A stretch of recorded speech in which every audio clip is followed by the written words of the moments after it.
planejamento hoje, os primeiros sábados do mês, a gente organizar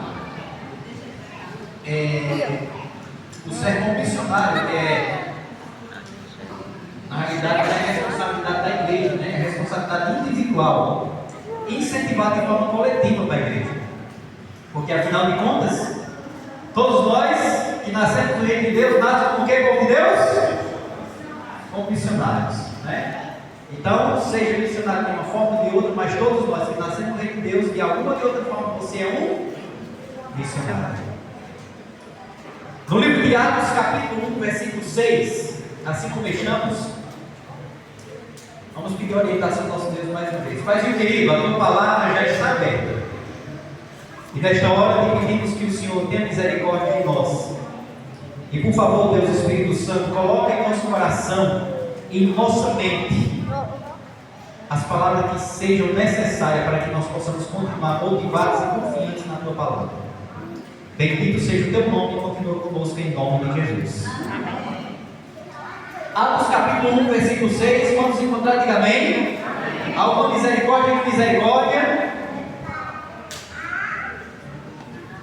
Atos capítulo 1, versículo 6, eu começo a ler e diz o seguinte: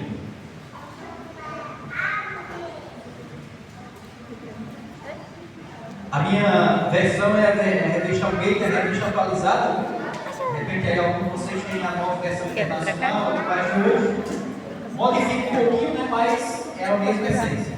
Capítulo 1, versículo 6 do livro de Atos, versículo iniciando o 6, diz assim: então os que estavam reunidos lhe perguntaram: Senhor, será este o tempo em que restauras o reino de Israel? Respondeu-lhes. Quem que respondeu? Jesus. Jesus estava antes ou depois da sua morte aqui? Antes ou depois? Depois da sua morte. Muito bem. Senhor, será este o tempo em que restaura o reino de Israel? Respondeu-lhes: não. Vos compete conhecer tempos ou épocas que o Pai reservou pela sua exclusiva autoridade. Mas recebereis poder. Diga amém? Amém. Se você quer receber, diga eu quero. Quero. Eu também, em nome de Jesus.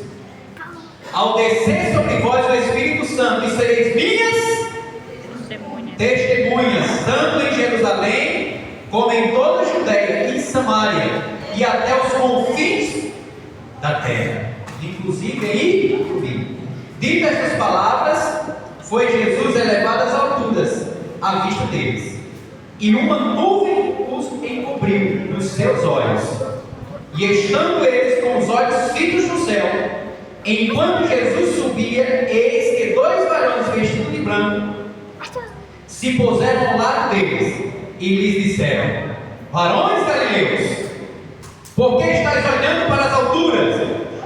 Esse Jesus que dentre vós foi assunto ao céu, virá de modo como vistes sobre.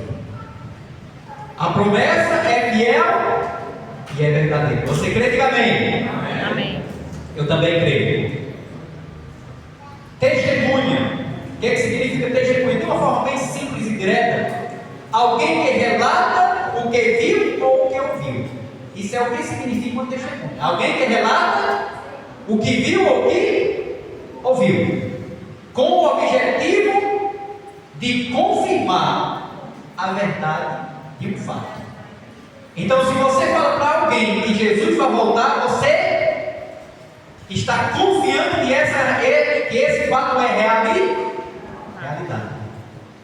Então é por isso que nós não podemos deixar de falar de Jesus ou da volta de Jesus, porque se você crê, então você tem que falar de uma ou de outra forma, seja através das redes sociais, seja através do seu modo de vida, que é o essencial e a mais poderosa testemunha, seja através de estudo bíblico, seja através de revista, seja através de panfletos, seja a forma de se vestir, seja a forma de falar, de qualquer forma você deve falar que existe um Deus, e esse Deus é o seu nome.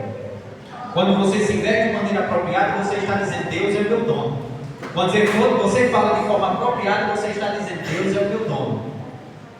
Quando você faz as coisas de maneira apropriada, você está dizendo: Deus é meu dono. Aí ele diz: mas é assim quando nós não faz.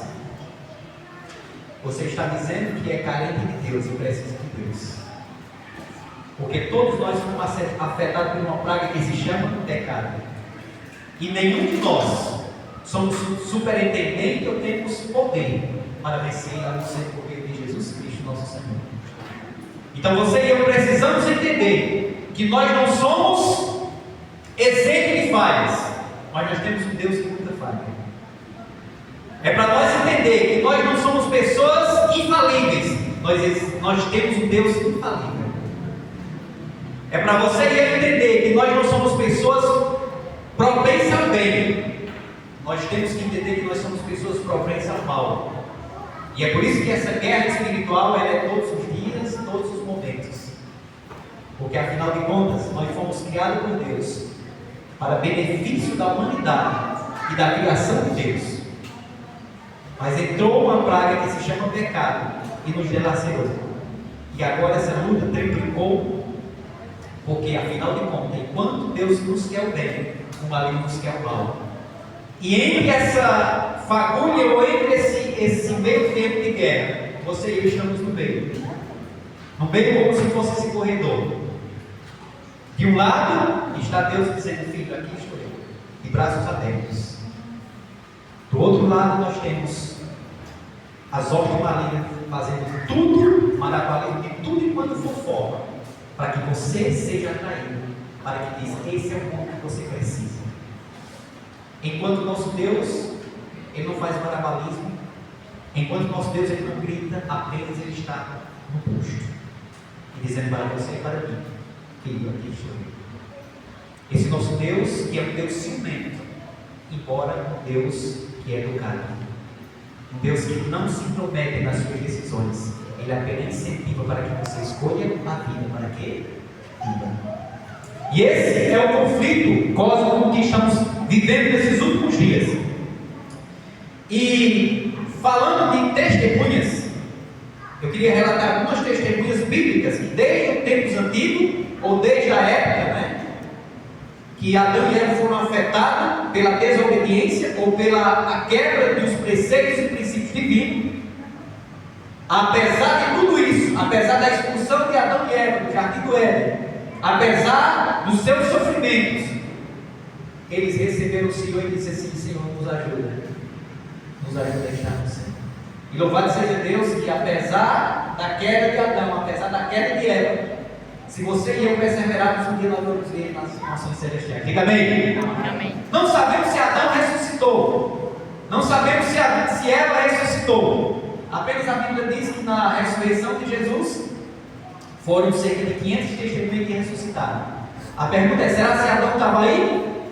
A Bíblia não relata, deixou essa especulação. Independentemente de Adão estava ou não, ele vai estar selado para a eternidade. A pergunta é: e você? Você e eu que estamos aqui, vamos estar selados? Essa é a luta, porque hoje você pode estar selado e amanhã você pode estar delacerado. São nossas decisões que vai determinar o nosso futuro. Então você precisa ter critério, você precisa ter pontaria para não errar. E se errar, lembre-se, existe um Salvador que faz acontecer e apaga os nossos erros.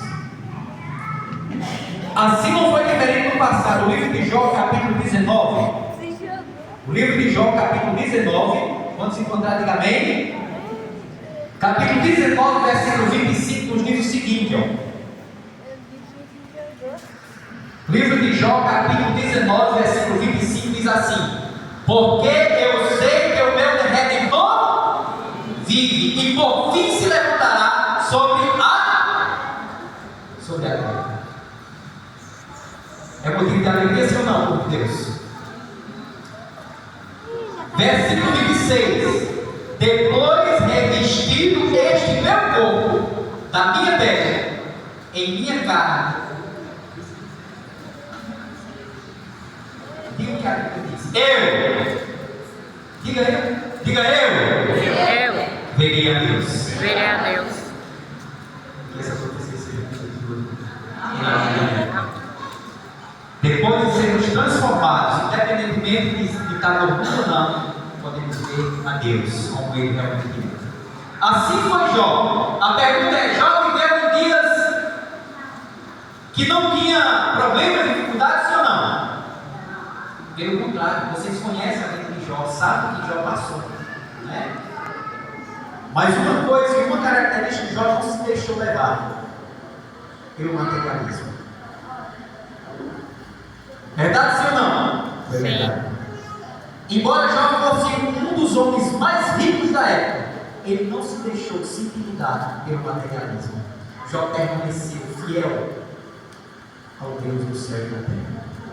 E assim, independentemente das circunstâncias, ele diz: eu sei que o meu Redentor vive, e é por isso que eu vou batalhar para alcançar a eternidade. Foi a atitude de Jó até o final da sua vida. E a atitude de Jó deve permear as nossas também. Também temos uma outra testemunha. Davi, Salmo 51. Salmo 51, versículo 10. Uma outra testemunha bíblica. Salmo 51. Diz o seguinte, versículo 10. Quando se encontrar, diga amém. Diz assim, ó: cria em mim, ó Deus, um coração puro, e renova dentro de mim um espírito inabalável. Não me repulse da tua presença, nem me retires o teu Santo Espírito. Restitui-me a alegria da tua salvação, e sustenta-me com o espírito voluntário. Então ensinarei aos transgressores os teus caminhos, e os pecadores se converterão a ti. Meus irmãos, eu acho isso fantástico.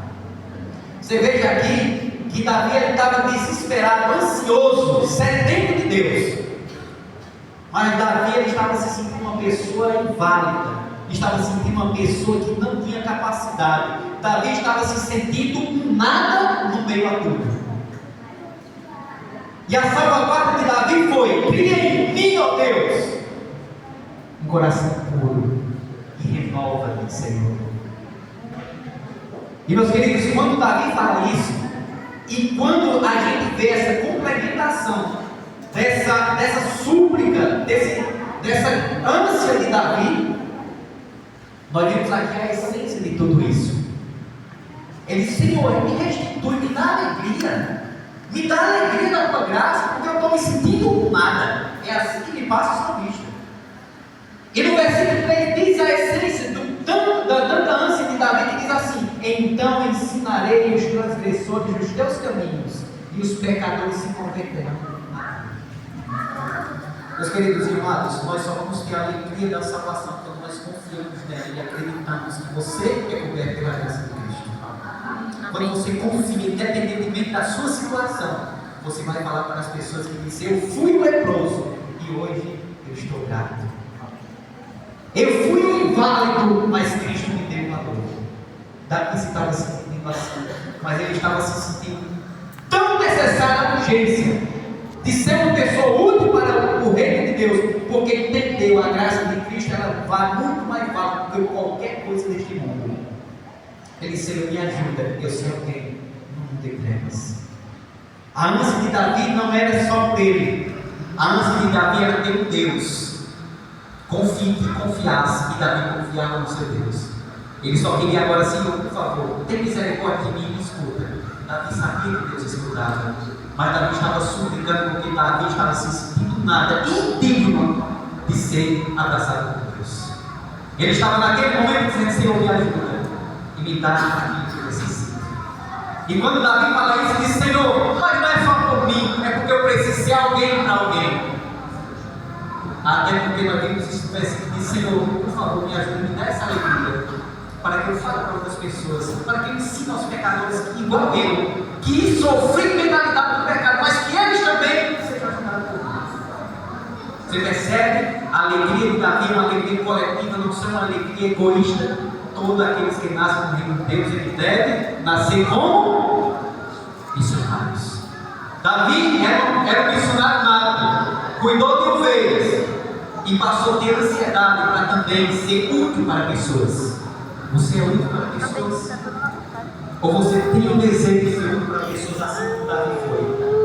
Senhor, me ajuda a ser útil para as pessoas. Você não tem esse amor por a pessoa, esse apego por pessoa. Senhor, retire de mim todo esse egoísmo terrível e ajuda-me a amar pessoas, porque nós somos maus de natureza, meus amados. Uma outra testemunha. Paulo, como não falar de Paulo? No livro de Romanos, capítulo 7. Jó andou por mundos complexos, igual nós estamos andando. Davi andou por situações complicadas, igual nós passamos. Paulo também não foi diferente. Paulo estava em meio ao mundo e as mesmas influências corruptas que nós vemos hoje, ele também viveu. Capítulo 7 de Romanos, versículo 24, diz o seguinte, desventurado homem que sou, quem me livrará do corpo? Paulo estava se sentindo com nada na vida. E ele disse, quem, Senhor? Quem vai me ajudar se não tu, Senhor?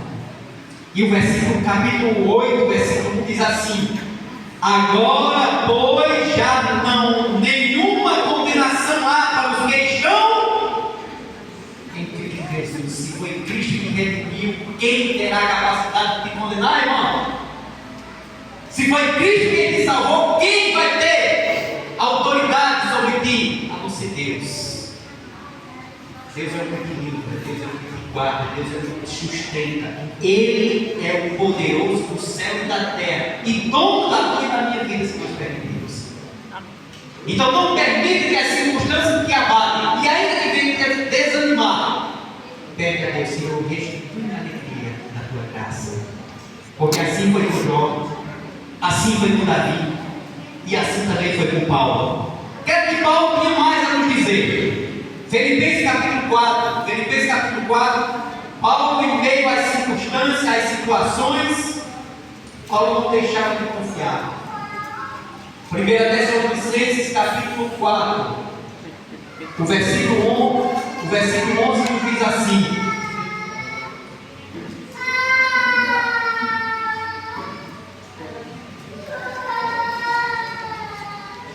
perdão, Filipenses capítulo 4, quando se encontrar, diga amém. Misericórdia aqui. Filipenses capítulo 4, versículo 11 diz o seguinte: digo isto não por causa da pobreza, porque aprendi a viver contente em toda e qualquer situação, tanto ser estar humilhado como também ser honrado. De tudo e em todas as circunstâncias já tenho experiência, tanto de fartura como de fome, assim abundância como de escassez. Em meio a essas circunstâncias, Paulo diz, inspirado pelo Espírito Santo, tudo posso naquele que me fortalece.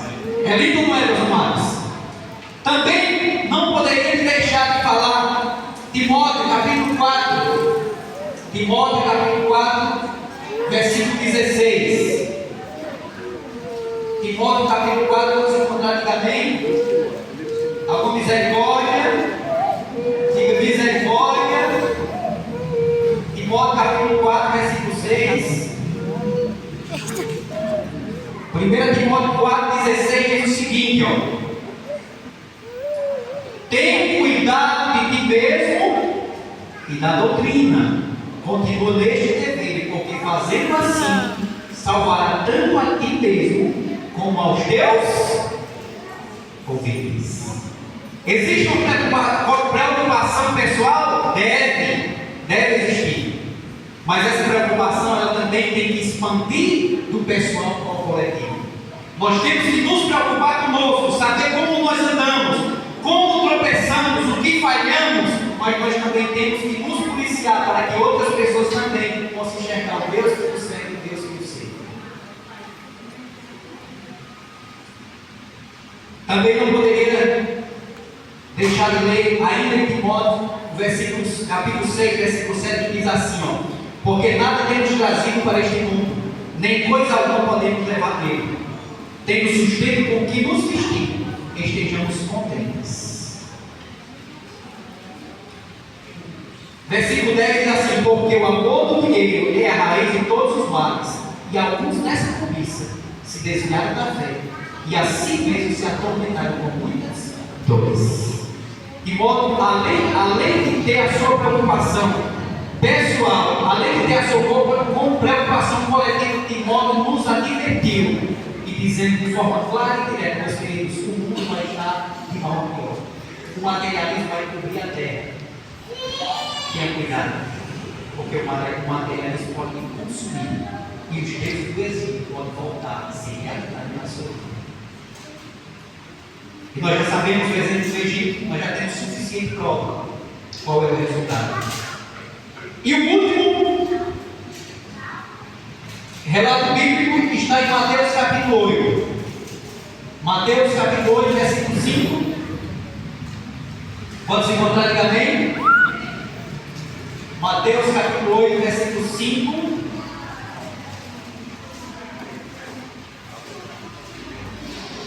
Eu queria pedir licença aos cantores, no final nós vamos louvar um hino dos cantores. Geralmente é cantado um hino, uma música especial, aí eu vou pedir licença aos cantores para a gente cantar um hino junto, tá bom? O hino é o Cedro de Jericó. E vou dizer por que eu escolhi esse hino. Mateus capítulo 8, vamos encontrar, diga amém? Diz o seguinte, capítulo 8, versículo 5. Tendo Jesus entrado em Cafarnaum, apresentou-se um centurião, implorando: Senhor, o meu criado jaz em casa, de cama, paralítico, sofrendo horrivelmente. Jesus lhe disse: eu irei curá-lo. Mas o centurião disse: Senhor, não sou digno de que entres em minha casa, mas apenas manda com uma palavra, e o meu rapaz será curado. Meus queridos, há diversidades nesse tempo, tempos diferentes, desde o Antigo Testamento até o Novo Testamento. Nós vimos diversas formas que as testemunhas bíblicas nos apresentam, mas uma semelhança de todos esses, desde Adão até os dias atuais: confiança. Você precisa confiar. Quando você confia, você passa verdadeiramente a falar daquilo que você confia e acredita. E nesse aspecto aqui, meus amados, trazendo a situação do centurião, nós vimos que é uma pessoa que não era da igreja. É uma pessoa que, vamos dizer, no decorrer da vida, era uma pessoa que vivia cuidando das coisas seculares. Era um político, vamos dizer assim, um secular. Era uma pessoa que não vivia dentro da igreja, mas era uma pessoa que tinha o coração voltado para Deus. Era uma pessoa que lá fora também estava dizendo assim: Senhor, me ajuda a ser um cristão de verdade, mesmo sem saber como ser. Será se alguém nessa manhã aqui que ainda não é batizado nessa igreja, se sente assim também, sedento de Deus, assim como o centurião, Senhor, me ajuda a ser um cristão de verdade? Será que eu estou falando com algum irmão aqui nesta manhã dizendo: olha, eu me sinto como Davi, eu me sinto como João, eu me sinto como Mateus? Você pode se caracterizar em qualquer desses personagens, mas creia e tenha certeza, independente dos personagens, você é o personagem atual, você é o Jó da atualidade, você é o Davi da atualidade, você é a Ruth da atualidade, você é a Esther da atualidade. Todos nós podemos extrair desses personagens força, vibração, fortalecimento e reconhecimento. Todos esses cristãos que foram testemunhos de verdade, todos eles tiveram duas características semelhantes: confiança e reconhecimento. Quando você entende isso, você, não importa o que fala, não importa o que vão fazer, você está na linha, porque reconhece e entende que Deus é teu Salvador. E finalizando, porque o nosso horário já está finalizando ali, eu queria relatar para vocês, finalizando, gostaria de ser possível aqui, já preparando o louvor, por favor, nossa baixa. O louvor é o Cedro de Jericó, para colocar aí na luz. Eu vou relatar para vocês um testemunho que está comigo. agora quer ver. Um personagem que se chama John Hus. Quantos vocês conhecem? Foi um discípulo, vamos dizer assim, um discípulo de Wycliffe, mas também os valdenses foram influenciadores, né, para que ele pudesse estar nesse tempo, nessa época. E na época que vocês sabem que John Hus é um padre, né, ele foi dedicado à igreja católica, mas chegou um momento que ele se levantou com a Bíblia e pregou a Bíblia para a igreja, e a liderança católica, inclusive o Papa da época, não aceitou os seus princípios bíblicos e queria que ele aplicasse na sua vida. E ele John Hus, ele protestou de uma forma direta e disse algumas palavras quando foi julgado ali, né, ou quando foi lá no concílio para que ele pudesse retratar os princípios que ele servia ou que falava, e ele disse: eu não posso fazer isso com você. Eu não posso me retratar de um Deus que é santo, perfeito. Eu não posso fazer isso. E John Hus, escrevendo ali para alguns fiéis, ou que acreditavam no que ele falava, disse: Ismael. as palavras que John Hus escreveu para os seus conhecedores, que a glória de Deus e a salvação das almas ocupe sua mente, não a posse de riquezas e propriedades. Tome cuidado para não adorar a casa mais do que a alma. São palavras fortes, mas que ele falou com convicção e com certeza. John Hus se recusou a renunciar às suas palavras, porque suas palavras tinham veracidade e tinham base. John Hus, ele morreu, na verdade. Depois do apóstolo Pedro, que era um outro personagem que eu ia falar, mas por horário não vai ser possível. Pedro, é bem verdade que ele negou a Jesus, mas Pedro, ele reconheceu a sua necessidade de Deus Salvador. Depois de Pedro, mais de 1000 anos depois, essa mesma ação se repercutiu na vida de John Hus. John Hus foi para a estaca, o fogo ali, e antes mesmo e ele ir para a estaca, alguns livros da igreja católica diz: se retrata, nós não jogamos você no fogo. Ele disse: eu não posso, estou aqui livre.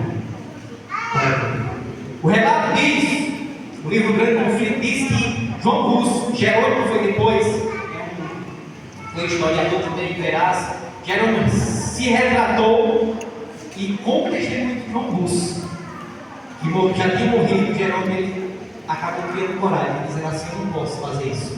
Eu não posso eliminar o que Wycliffe fez, o que Hus fez, porque está escrito na Bíblia. Jerônimo também foi morto logo depois. Mas Jerônimo, John Hus, ele causou um impacto na vida daquela comunidade, na vida daquele povo, que até hoje repercute. E John Hus, a história escrita diz que John Hus, ele começou. E eu gostaria que, por favor, colocasse assim: John Hus, ele começou a fogueira fervendo, e John Hus começou a cantar. Era o fogo cobrindo, e John Hus continuava. Pode colocar de novo, por favor. O relato nos diz que John Hus, ele seguia dizendo: Jesus, filho de Davi, tem misericórdia de mim. Jesus, filho de Davi, tem misericórdia de mim. John Hus, é verdade, a fogueira o queimou, mas mesmo queimando suas roupas, mesmo queimando seu corpo, a fogueira não teve retenção das suas palavras.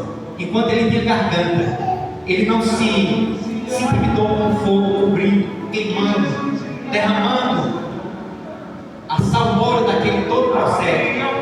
John Hus, ele não se intimidou com as circunstâncias. John Hus, ele não ligou para o que estava queimando, porque mais além do queimado era o fogo que ele tinha na identidade. John Hus não passou mais a existir a verdade, mas a memória de John Hus ficou parecendo todos os cristãos que verdadeiramente querem ser fiel ao seu Deus. E no momento mais crítico da história de John Hus,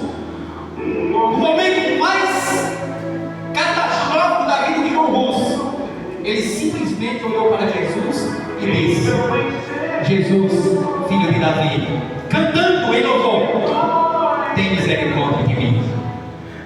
Meus queridos, nesta manhã, você e eu podemos escolher, assim como vamos, louve todo o seu coração. Tenha compaixão de mim, Jesus, filho. É o seu louvor? Então louve.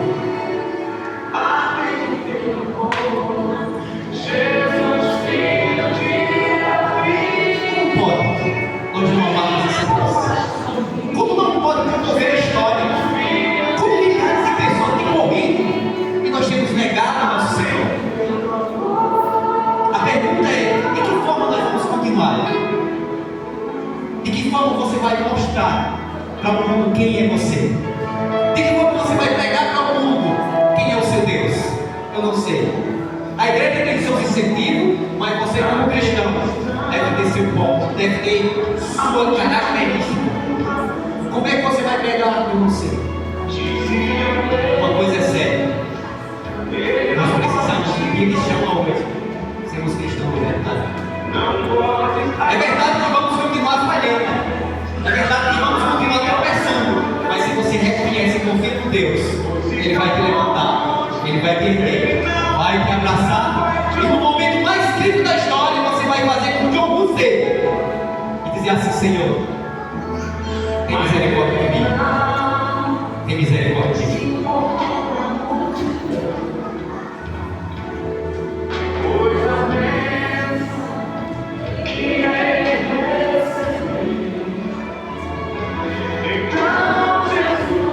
Se for possível, eu gostaria que você levantasse, dizendo, assim como João Russo, dizendo: por favor, Senhor Jesus, tem misericórdia por mim, em nome de todo o seu coração. Jesus, filho de Davi, Jesus, filho de Davi,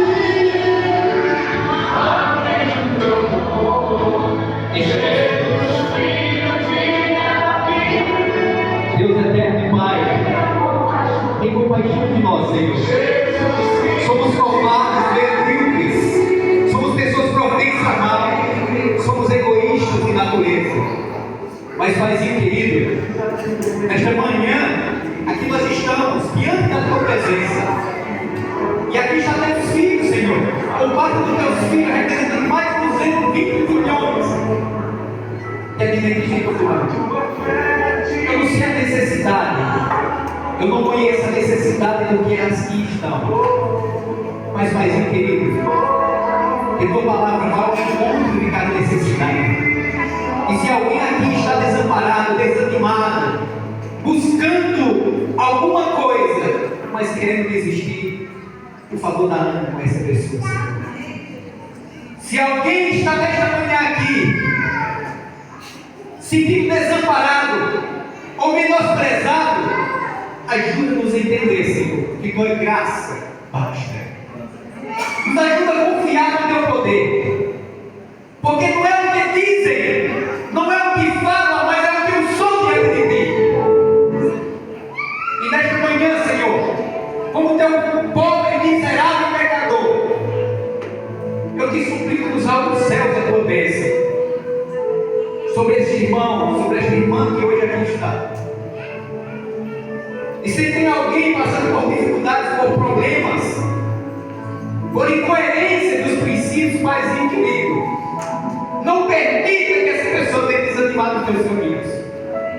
Nos ajuda a entender que o maior valor desta terra é a Tua graça em nossas vidas. Nos ajuda a entender que o maior valor terrenal não é na terra, mas é a eternidade que já está preparada para Teus filhos. O Senhor logo vai vir nos buscar, mas é necessário que hoje esteja pronto, Senhor. Nos ajuda a reconhecer isso em nossas vidas. Nos ajuda a falar de Ti de uma maneira firme, para que a Tua graça tenha efeito. Cuida, Paizinho, de nós e acompanhe Teus filhos para os seus lares, e continua tendo misericórdia de nós para sermos testemunhas reais e verdadeiras da Tua graça, em nome de Jesus.